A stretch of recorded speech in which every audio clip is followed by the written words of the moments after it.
Everybody, it's Chris Eads, known online as Wootini, here with another Gay Gamer video podcast for you. As you can see, it's Christmas. Well, it was Christmas. It's not Christmas anymore, but it stays up till just after New Year's. So I got some Christmas presents. And to start with, I got some PlayStation money, which is always useful. Then my husband replaced a t-shirt that I love. My social media was a mistake because it got ruined. It started falling apart because it came from Five Below, so it's obviously not the best quality merchandise. So maybe this one will last longer. Fingers crossed. Then I also he found me this vintage copy of How My World Turns by Eileen Fulton, who I don't know if I've mentioned it in the podcast, but my day job, I work for a soap opera website, and I used to work for a soap opera magazine back when there were such things as magazines, and I covered As the World Turns, where Eileen Fulton was a big star on As the World Turns. And this is her biography from when she first started out in her career. And I knew that she'd written this, but I'd never read it, so I'm very excited to read this and learn more about her early life. She was a delightful woman, and I loved her very much. She passed earlier this year, and I was very sad. So now I can read about her life. And then, most importantly, I received a new PlayStation controller. Thank you. And it's funny because I was so excited to open this, and my husband says, I almost asked you like a week ahead of Christmas. He's like, I almost asked if you wanted your Christmas present early, because I would sit there on the couch playing. He'd see me sitting on the couch playing my PlayStation games and getting super frustrated trying to navigate menus and control the characters, and it was really irritated. And he was like, I thought about asking you if you wanted your Christmas present early, but I'm glad he didn't, because it would have ruined Christmas, and I can wait another week. It's fine. Like I said last episode, I actually was playing less anyway because I knew that one way or another I was getting a new controller. So I was like, I can ease back on the gaming. It's not that big a deal. It's fine. And it was a bit of an adjustment for the first couple of days because I had gotten because it has been drifting for quite some time. It's just in the past few weeks where it's gotten like really bad, and the past week where it's like you couldn't even navigate menus anymore. I kept overcompensating. The sticks even felt a little like stiffer, like you had more control and they weren't as loose, because it's a brand new controller and gives you much more control, which is what a controller should do. And I don't know why this generation of consoles suddenly drift became a problem. Like, there was never a problem with any controller until the Switch. And then the PlayStation started drifting, and it's like, okay, so it's not just about the Switch. The PlayStation drifts too. And I've never had any problems with any PlayStation controllers ever. Like, they've always just worked for the entire life of the console. And I don't understand why this particular generation, suddenly the controllers suck and they break down after a couple of years. It's just rude. But it was delightful. And after a couple of days of like overcompensating, it was just a little weird to suddenly have full control over the cursor and my characters and everything. So I've been able to play properly again. So I've been making more progress in my Disney Dreamlight Valley Star Path. I did another one of Cinderella's friendship quests. I've actually just last night got her up to level 10 friendship, so I can do her final quest now, whatever that might be. And then I've been doing the Star Path stuff, and then I also wanted to do some of the holiday stuff. There's these holiday Star Path kind of things, these little mini things that you can do during this holiday season. And I had done some of them. Like, there were like 5 different things you could do, and I had done like all but 2. So I just did those 2. I figured out what they were and then did them. And I received a North Pole crafting bench, which is lovely, whatever.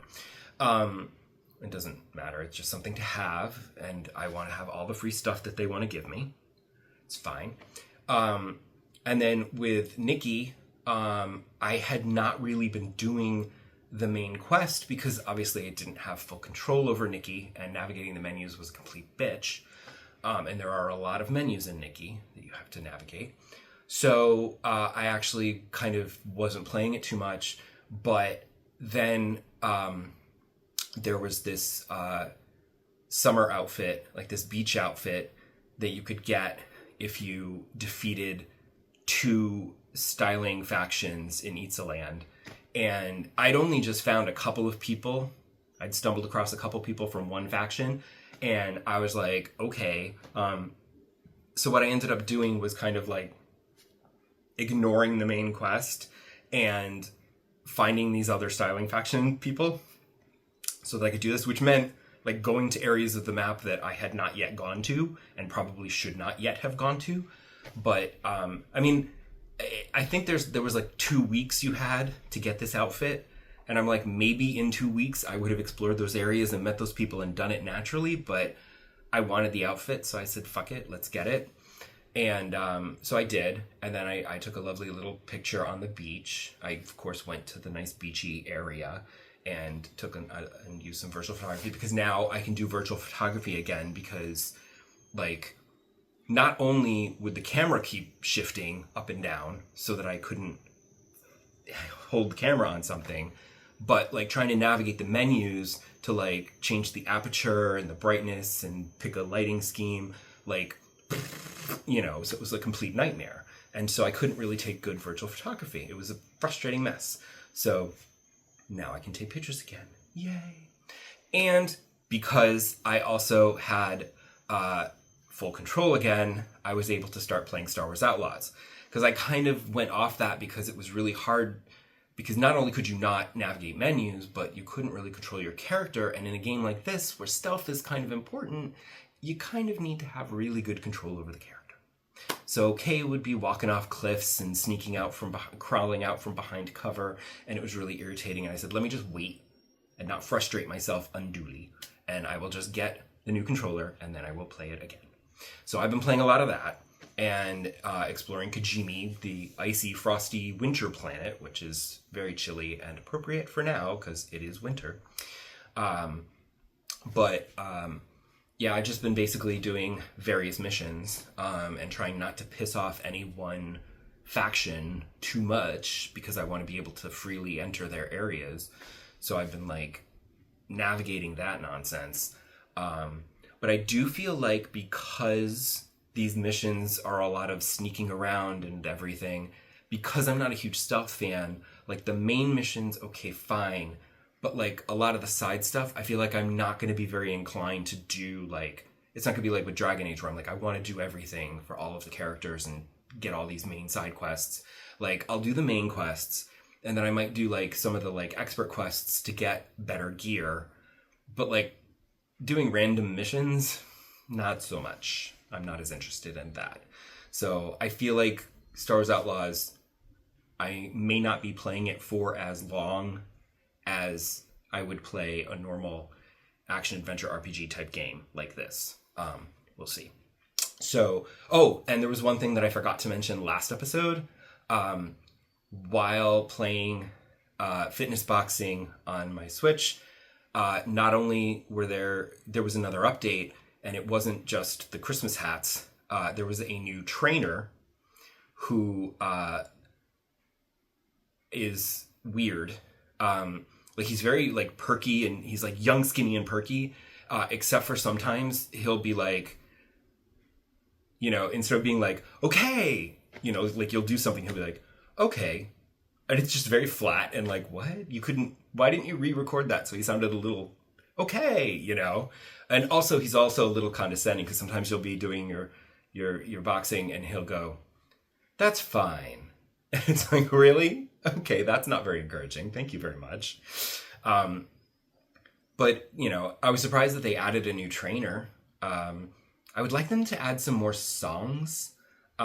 There's just not a lot of variety to the music. And I would like to have, like, I would even pay for additional songs. But the songs that they have, I saw that they had a pack of, like, it was like K-pop songs that I didn't know. And, like, Hatsune Miku songs that I don't want that. So, but if they added another like pop songs pack, I would probably pay, $4 or $5 to get a handful more songs just to have a little more variety. As long as they were good songs, because half the songs in this game I don't like. So I'm constantly changing it. So they go, oh, Take On Me. Yeah, we'll do that. But yeah, so I hope you all enjoyed your holiday break and Happy New Year. And I will see you back here next time as we begin 2026. And please, God, let it be less horrible than 2025. Please. See you then. Bye.